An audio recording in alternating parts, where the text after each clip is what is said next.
Hey there YouTube, George here, how the hell are you? And today we're going to talk about LEDs in your parking lights and when they go crazy flashing and how to fix it. Right, so basically what this is known as is hyper flashing. Our stock type incandescent bulb is always pretty much one of these boys. It's a T10 5 watt incandescent bulb. You find these all over the place in your car. So basically what you're doing is you're taking them out and you're replacing them with an LED type bulb. A lot of the time what will happen is it'll work fine for a while, maybe a day, maybe a month, maybe 6 months, maybe a year, and it'll either die or it'll start to flicker. So basically is what happens is, particularly with the cheaper type bulbs that you'll buy 10 of them for £2 on eBay, they run so hot that it fries the SMD LEDs on the board and they either die or they start to flash. So I was looking around for a long time for a new type LED to get, and I got some of these lads. I'll put a link in the description to those. Very, very well made. These are LED cob strips. Each strip has got 6 LEDs in it. These things are incredibly bright. In and turned on the light switch, and what was happening was it would pulse once every 4 or 5 seconds.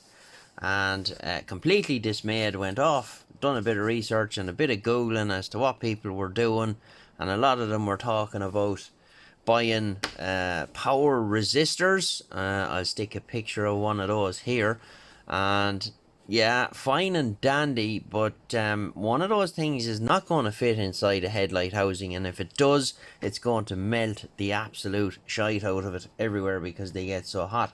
So I said there has to be another way of doing it, and I came up with this method. Now I have a bit of tape on the LED because when I turn it on, it's incredibly bright and drives the camera nuts. So that's what I done. I spliced into the wiring. I just have a drawn here. If we have a look at the drawn, you'll see that's your headlight housing with the unit inside, and this is your park light bulb, and your wires come out. So what I did was I just spliced into the wiring. So here's the stock wiring. Here's the stock wiring coming from the loom that's inside in the headlamp housing going on to the LED. And I got 2 more of the wedge type fittings from a scrap car.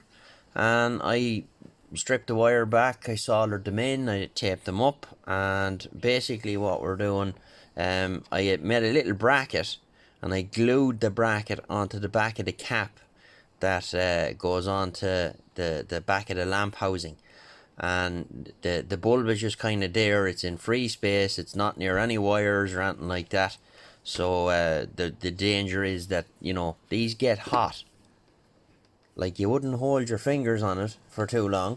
And basically you're using the bulb as a load resistor, and because that's what should be there, the light module in the car is very happy that that's there, and no flicking, no canvas errors, no nothing. So some might say it's a hack, but to me, whatever works. And I've had no issue now. They're in there 4 or 5 days now, and no problems, no flashing. Did a long run last night for over an hour, and I had the parks on the whole way there and the whole way back just to test them, and everything was good. And as I said, these things are bright as I don't know what. We'll just get rid of the bulb there and see. This will probably drive the camera insane, but who cares? Like, they're very, very bright, and they're not that expensive. So that's how you get around it. Add in a bulb and works well. So there you are. If you have flashing lights driving you crazy, your parking lights, that's how you fix it. Get you in the next one. This is George. Bye bye.